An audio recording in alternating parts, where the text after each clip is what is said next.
आप सबको शुभकामनाएं देता हूं। साथियों, हमारे लोकतंत्र में न्यायपालिका संविधान की संरक्षक मानी गई है। ये अपने आप में एक बहुत बड़ी जिम्मेदारी है। प्रधानमंत्री नरेंद्र मोदी ने आज जिला न्यायपालिका के 2 दिवसीय राष्ट्रीय सम्मेलन का उद्घाटन किया। इस समारोह का आयोजन सर्वोच्च न्यायालय द्वारा किया जा रहा है।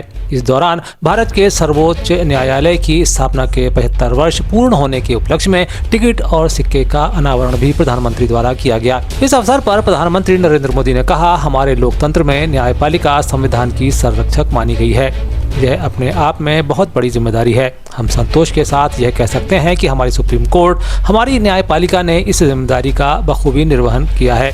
आज़ादी के बाद न्यायपालिका ने न्याय की भावना की रक्षा की। जब जब देश की सुरक्षा का प्रश्न आया, तब न्यायपालिका ने राष्ट्रहित सर्वोपरि रखकर भारत की एकता की रक्षा की है। हम संतोष के साथ कह सकते हैं कि सुप्रीम कोर्ट ने, हमारी न्यायपालिका ने इस जिम्मेदारी का बखूबी निर्वहन करने का प्रयास किया है। आजादी के बाद न्यायपालिका ने न्याय की भावना की रक्षा की। आपातकाल जैसा काला दौर भी आया, तब न्यायपालिका ने संविधान की रक्षा में अहम भूमिका निभाई। मौलिक अधिकारों पर हुए प्रहार तो सुप्रीम कोर्ट ने उनकी रक्षा भी की। और यही नहीं, जब जब देश की सुरक्षा का प्रश्न आया, तब न्यायपालिका ने राष्ट्रहित सर्वोपरि रखकर भारत की एकता की भी रक्षा की है। शंभू बॉर्डर पर किसानों के आंदोलन को आज 200 दिन पूरे हो गए हैं। इस अवसर पर आज पहलवान विनेश फोगाट आंदोलन स्थल पहुंची थी। इस दौरान फोगाट ने कहा, यह देखकर दुख होता है, वे सभी इस देश के नागरिक हैं। किसान देश को चलाते हैं, उनके बिना कुछ भी संभव नहीं है, एथलीट भी नहीं। अगर वे हमें खाना नहीं खिलाएंगे तो हम प्रतिस्पर्धा नहीं कर सकते। कई बार हम असहाय होते हैं और कुछ नहीं कर पाते हैं। हम इतने बड़े स्तर पर देश का प्रतिनिधित्व करते हैं, लेकिन हम अपने परिवार के लिए कुछ नहीं कर पाते, भले ही हम उन्हें दुखी देखते हों। मैं सरकार से आग्रह करती हूं कि उन्हें सुनना चाहिए। उन्होंने पिछली बार अपनी गलती स्वीकारी थी, उसके बाद अपने वादे पूरे करना चाहिए। अगर लोग इस तरह सड़कों पर बैठे रहेंगे तो देश आगे नहीं बढ़ेगा। दुख होता है देख के, सभी देश के नागरिक हैं और किसान ही है जो देश को चलाता है ना। इनके बिना तो कुछ भी नहीं है। हम खिलाड़ी भी नहीं है, अगर ये हमें खाना ना दे तो हम भी नहीं कम्पीट कर पाते हैं। तो बस लाचारी महसूस होती है कई बार कि हम कुछ कर नहीं पाते हैं। हम देश को रिप्रेजेंट करते इतने बड़े बड़े लेवल पे, लेकिन अपने परिवार को दुखी देख के हम कुछ कर नहीं पाते हैं। तो बस सरकार से यही निवेदन है कि सुनना चाहिए। जैसे आपने पिछली बार अपनी गलती मानी थी, आपने माना था कि कुछ गलत हुआ है, उसके बाद आपने जो वादे किए थे वो पूरे करने चाहिए। और ऐसे मतलब हमारा देश ऐसे उन्नति नहीं करेगा। अगर हमारे अपने लोग ऐसे सड़कों पे बैठे रहेंगे तो देश को भी नुकसान होता है इस चीज से। कमजोर वर्ग के कल्याण के लिए आज मध्य प्रदेश सरकार ने विमुक्ति दिवस कार्यक्रम का आयोजन किया है। इस दौरान मुख्य अतिथि के रूप में शिरकत कर रहे सीएम डॉक्टर मोहन यादव ने समाज के मौजूद जनप्रतिनिधियों को बधाई देते हुए अनेकों घोषणाएं भी की हैं। इस दौरान आयोजित राज्य स्तरीय कार्यक्रम में विमुक्त घुमंतु एवं अर्ध घुमंतु विभाग मध्य प्रदेश के समर्थ पोर्टल एवं मोबाइल ऐप का विमोचन भी किया गया। साथ ही घोषणा की जानकारी देते हुए मुख्यमंत्री डॉक्टर मोहन यादव ने नट, पारदी, कबूतरी, कालबेलिया सहित सभी अति पिछड़ी जातियों के लिए विशेष योजना की जानकारी भी दी। हमारे आज की ये खासकर 31 अगस्त और पूरे प्रदेश में धूमधाम से आज ये हमारे अपने उस काले कानून को समाप्त करने का ऐतिहासिक दिन का स्वागत करने का दिन है। मैं आप सबको बधाई देता हूं, वंदन करता हूं, अभिनंदन करता हूं। एक काला कलंक जो माथे पे लगा हुआ था, उसको आजादी के बाद दुर्भाग्य से 47 में देश आजाद हुआ है, 50 में संविधान लागू हो गया, लेकिन अपने समाज के लिए नंबर आते आते और 2 साल आगे बढ़े। मुझे इस बात की प्रसन्नता है कि जब कोई महंगी चीज लेना होती है तो ज्यादा कीमत देना पड़ती है। आप इस समाज ने बहुत कीमत चुकाई। मध्य प्रदेश में भारतीय जनता पार्टी ने अपने सदस्यता अभियान को गति देने के लिए संगठन पर्व का आज आयोजन किया।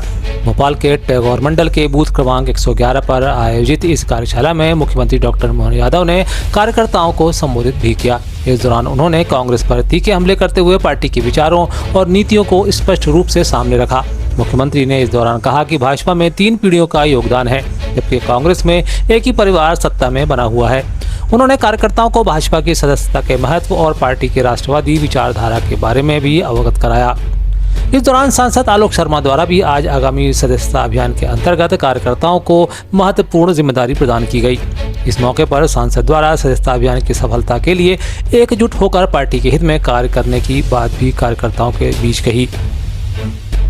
संसदीय चुनाव में भाजपा द्वारा लोकतंत्र की हत्या और फर्जी वोटिंग के आरोपों को लेकर अब कांग्रेस ने कोर्ट जाने की तैयारी कर ली है। यही नहीं, चुनाव आयोग में भी इसकी शिकायत की जाएगी। दीदी के चुनाव में अपनी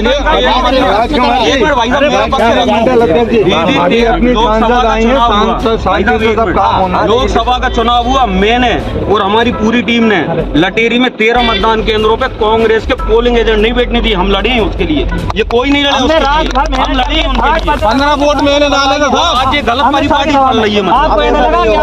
पूरी तरीके से मतदान हमने करा था, जेल जाते तो हम जाते। कांग्रेस के राज में बड़े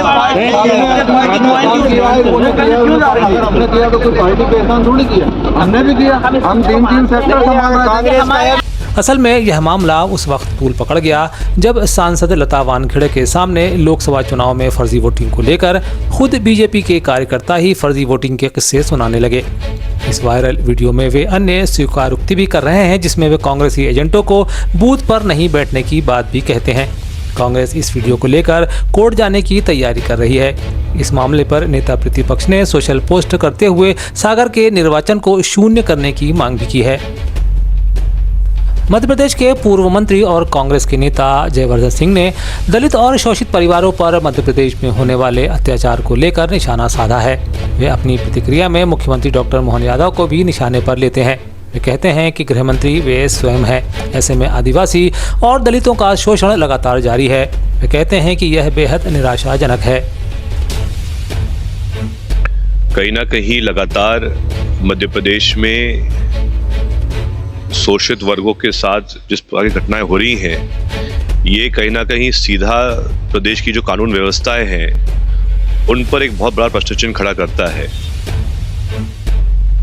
आश्चर्य की बात तो ये है कि स्वयं माननीय मुख्यमंत्री जी ही गृह मंत्रालय संभाल रहे हैं, लेकिन उसके बावजूद जो प्रतिदिन ऐसी घटनाएं हो रही हैं अनुसूचित जाति के साथियों के साथ, जनजाति के साथियों के साथ, ये कोई नई बात नहीं है। जब भी भाजपा की सरकार इस प्रदेश में रही है तो लगातार ऐसी घटनाएं होती रही हैं, लेकिन इन सब घटनाओं के बावजूद माननीय मुख्यमंत्री जी के द्वारा कोई ऐसा आश्वासन नहीं दिया गया है, ना कोई ऐसी कार्रवाई की गई है जिसके द्वारा एक संदेश जाए कि अगर कोई ऐसा पीड़ित वर्ग है जिस पर शोषण किया जा रहा है, उनका संरक्षण सरकार करेगी। ऐसा एक भी संदेश सीएम साहब के द्वारा नहीं दिया। मध्य प्रदेश के गुना जिले की तहसीलदार के सोशल मीडिया पोस्ट पर मध्य प्रदेश के कांग्रेस और भाजपा नेताओं के बीच जुबानी जंग छिड़ गई है। दरअसल जिले में पदस्थ तहसीलदार अमिता सिंह ने सोशल मीडिया प्लेटफॉर्म पर एक पोस्ट की, जिसमें उन्होंने कांग्रेस नेता प्रियंका गांधी वाड्रा को लेकर कहा कि वे लंदन में दारू पी रही हैं। उन्होंने पोस्ट में लिखा कि बकरे और बीफ खाने वाले दत्तात्रेय ब्राह्मण राहुल खान और वाड्रा परिवार 100 करोड़ हिंदुओं के देश पर राज करने का सपना पाले हैं। यही नहीं, अपनी पोस्ट के साथ उन्होंने एक फोटो भी लगाया जिसमें प्रियंका और रॉबर्ट वाड्रा बैठे नजर आते हैं। ऐसे में संग्राम लाजमी है। हालांकि कुछ देर बाद उन्होंने अपनी पोस्ट डिलीट कर दी। बता दें कि अमिता सिंह ने अपने फेसबुक अकाउंट पर लिखा कि अपने सभी मित्रों को सूचित करना चाहती हूं कि मेरी फेसबुक आईडी हैक हो गई है। किसी के द्वारा मेरी क्लोन आईडी बनाकर कोई राजनीति से प्रेरित पोस्ट की गई है। मेरे द्वारा अपनी आईडी चेक करने पर ऐसी पोस्ट मिली नहीं है। मैं इस संबंध में साइबर सेल में शिकायत कर रही हूँ। एमपी कांग्रेस के मीडिया सलाहकार के मिश्रा ने लिखा, तहसीलदार हैं, वे अपनी प्रशासनिक औकात में रहकर जो उन्हें जिम्मेदारी दी गई है उसे निभाएं। यदि वे समझती हैं कि ज्योतिरादित्य सिंधिया को खुश कर वहां नौकरी कर लेंगी तो उन्हें लंबा प्रशासनिक जीवन निभाना है। कभी भी तकलीफ में आ सकती हैं, महिला हैं, अपने दायरे में काम करें।